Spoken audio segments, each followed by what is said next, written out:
What's going on, racers? It's Blackhawk Racer again, bringing to you once more the weekly racing recap, where we go over what you may have missed over this weekend.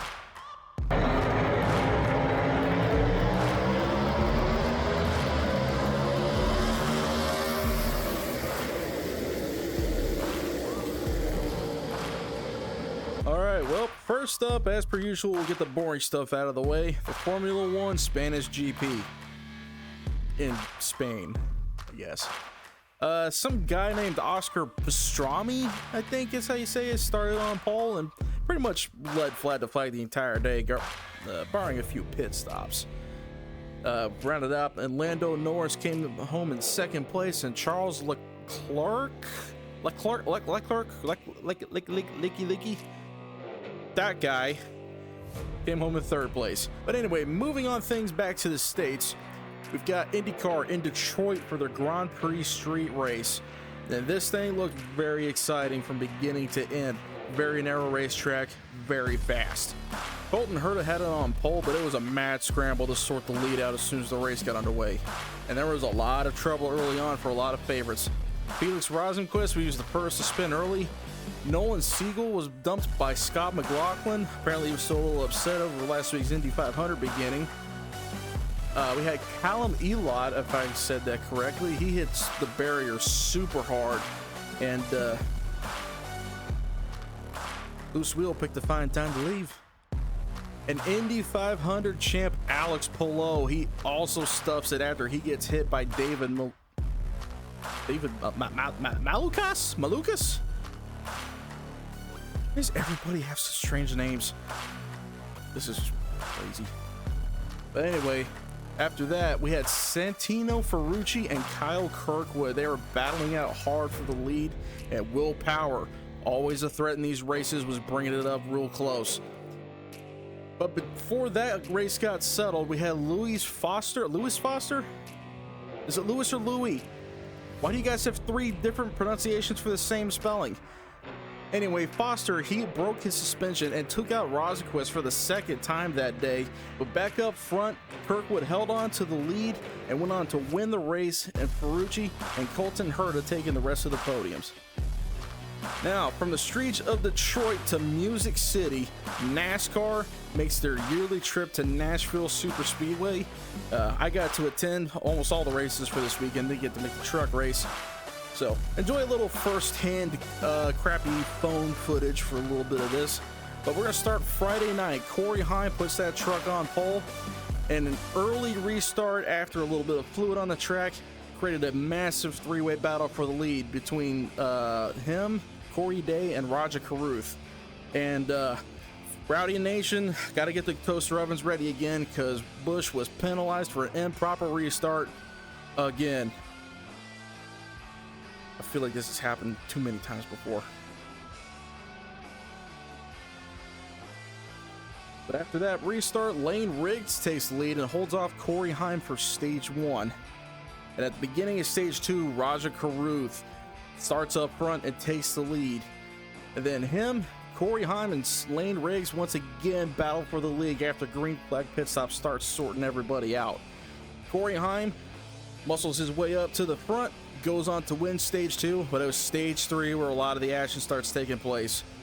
Roger Carruth screams it down into turn 1 on the restart, takes the lead at the start of stage 3, and leads flag to flag on the final stage to win his second truck race. That kid's got a lot of amazing talent. There's already some talk about him going up to the Cup Series. Great momentum for Spire Motorsports for the weekend. And we'll have more to talk about that team in a little bit. Saturday night, Xfinity Series, first race I got to witness after Cup Series qualifying. William Sawalich puts that number 18 car on pole for JGR and takes the lead on the quick start. And then not too soon after that, we had Parker Retzloff and Kyle C spinning into each other. It looked like C got a little bit loose on the bottom line there. These things happen. This is racing. Everybody kept continuing onward. Now, this restart was quite wild. The top 6 stayed out while everybody else pitted, but it was Justin Allgaier who restarted in 9th position, muscles his way all the way to the front with only a few laps left. There was like 4 laps to go, and wins the stage. Absolutely amazing, and very clear that tires were going to be everything for this race. At the beginning of stage 2, it only took a couple laps before the 31 car of Blaine Perkins decided he doesn't really like Cracker Barrel very much and went right through the infield over there and messed up that pretty painted grass. Those guys work hard, Blaine. Why'd you have to do that? Anyway, getting him out of there. But after that little spin through the grass, Justin Allgaier holds on to the lead and goes on to win stage 2, sweeping the stages for the night, getting the extra 20 points and the extra 2 bonus playoff points. He's going to be a real threat when the championship starts rolling around this year. At the very beginning of stage 3, chaos. There's a massive pileup immediately on the start. Christian Eckes drove right into the back of the car in front of him. It looked like there was a little bit of brake checking happening up front. It was hard to tell exactly who caused it, but it wiped out a great deal of many race cars and ruined up even more of that pretty grass. But after that big mess, Sheldon Creed takes the lead on the restart, but it's Connor Zilic in the 88 car for Junior Motorsports, slowly making his way up through the field the entire night, takes the lead with Justin Allgaier following close in second place. If you don't know, just a couple weeks ago at Talladega, Connor had a crazy wreck on the final lap, ended up breaking his back. He was out for a good while. It's amazing to see him recovering and racing really well. And with 54 laps to go, pole leader William Sawalich loses it. He keeps it gathered back up in the backstretch. Once more, we got some grass trimming going on, saving the lawn maintenance guys a little bit of work overnight. But even still, come on guys, this stuff's hard to maintain. And on the final round of pit stops, Brandon Jones takes fuel only. He had run out of tires for the night. He restarts first with Justin Allgaier right behind, and it takes both him and Connor Zilic 3 wide for the lead. Connor Zilic hangs on real tough, but Justin Allgaier passes them both and locks in his 3rd win of the year, completely sweeping the night and getting maximum points out of the endeavor. And a pretty slick burnout to boot too, if I do say so myself. Nice job, Justin.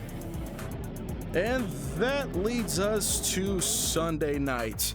Chase Briscoe, 2nd straight pole after winning the pole last week at Charlotte in his 3rd of the year. Those Toyotas had a lot of speed showing. Denny Hamlin was up front too, and the Fords also look like to be very dangerous, with William Byron being the only Chevy in the top 5 for a good while. But on the start, Briscoe takes the lead and leads Denny Hamlin and Byron on the restart. But it's not too long before Hamlin reels him back in, and they duel in the closing laps of the stage, with Denny Hamlin taking those precious 10 points, and I believe his first playoff point of the season. No wins yet. Hopefully none more, but what can you do? Now, on stage 2 restart, we had Ryan Blaney and Austin Cindric on the front row, with the 12 car taking the lead pretty handily. His car was amazing all night long, and he was going to be a threat the entire time for the win. In lap 105, Carson Hocevar, the bane of fabricators everywhere, sends Ricky Stenhouse into the wall, and creating quite a few hurt feelings that lasted the entire rest of the race. Don't worry, we'll be hearing from Carson a little bit more later on. After some quick pit stops, Denny Hamlin takes the lead on the restart, but very quickly, Noah Gragson and Alex Bowman tangle each other up into the wall and collect Kyle Larson with them. Now, Larson, as we all remember, had a lot of bad luck last week at Charlotte and Indy, and that continued into the night. I was up in the grandstands watching this entire race. I counted at least 3 times that he hit the wall. Some people say he hit it as many 5 times. He was a magnet for that concrete tonight, that's all I'm saying. After that mess got cleaned up, on the next restart, Christopher Bell gets immediately spun out by John Hunter Nemechek. He mostly kept it off the wall, got a little bit of damage in the left rear, but he did continue on to finish the race. And not too long after the following restart, Corey Heim, who was running a part-time race with the 2311 Racing this weekend in the 67 car, he eats it hard going into the front stretch wall. Thankfully, he did turn out to be okay, but none too happy climbing out of that race car. He was doing incredibly well this weekend for, I believe, his only 2nd stint in the Cup car. But back up front, we had Blaney, Byron, and Hamlin all vying for the lead, battling hard with only 20 laps to go. Several points, they were 3 wide going into the corners. Nobody would give an inch. Finally, Byron muscled his way past Denny Hamlin, but Blaney was right there behind him and took the lead back from him going into turn 3. After that, Blaney got the clean air and completely ran away from the rest of the field and took the stage 2 win. After the next round of pit stops, Joey Logano takes the lead from Ryan Blaney. Nobody in the grandstands was happy about that. I'm just going to say that right now. And he would stay there until Ryan Preece took his turn to hit the wall. Fortunately, he continued on as well. After Preece is cleared away, Blaney takes the lead on the restart, and it is green for the rest of this race, meaning green flag pit stops will be fairly important to how this race ends. Throughout the entire cycle, there's a couple race penalties, and some teams move a lot faster than others. And Carson Hocevar, the eternal troublemaker, cycles himself all the way up till second place and is chasing down Ryan Blaney for potentially his first career win. But unfortunately, clean air seems to be the name of the game at the intermediate tracks this year, and Ryan Blaney holds on to get his first win of the year, with Hocevar finishing in second place and Denny Hamlin ultimately in third. And that was everything from Nashville and a couple other less important races. Next week, the Cup Series will be returning to Michigan International Speedway. Lots of high-speed racing there. I'm excited to start watching all that as well. And I do believe IndyCar has an oval race too next week. It's a big 500 miler. I have to look up and see what it's going to be, but I'll probably be recording that one a lot more in depth as well, because those races are a ton of fun to watch on the ovals. But until next time, thank you very much for watching. Don't forget to like, comment, and subscribe, and I'll see y'all next week for another weekly racing recap. Cheers, racers.